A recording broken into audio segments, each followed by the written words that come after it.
ito ay rated SPG. Striktong patnubay at gabay ng magulang ang kailangan. Maaaring may masiselang tema, lengguwahe, karahasan, sexual, horror o droga na hindi angkop sa Muli ngang magkukrus nga landas nito ni Minchi at ni Dara. Sa mga mata nga nito ni Minchi, damang-dama at makikita nga ang galit pa rin nga niya dito kay Dara. Kaya naman nga titong si Dara ay hindi nga alam kung paano nga kakausapin muli itong si Minchi.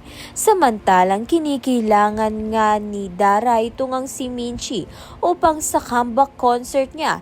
Dahil sabi nga ng producer sa kanya, kinikilangan nga nila itong si Minchi.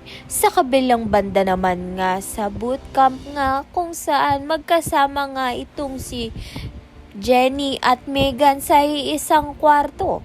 Na pag-alaman nga ni Jenny na si Megan nga ang naglagay ng sleeping pills upang nga makatulog nga siya at mapagilitan nga ng coach nila.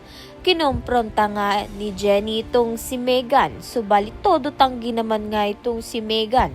Kaya naman nga't yan at iba pa ang dapat nating pakaabangan. Maraming salamat sa iyong panunood.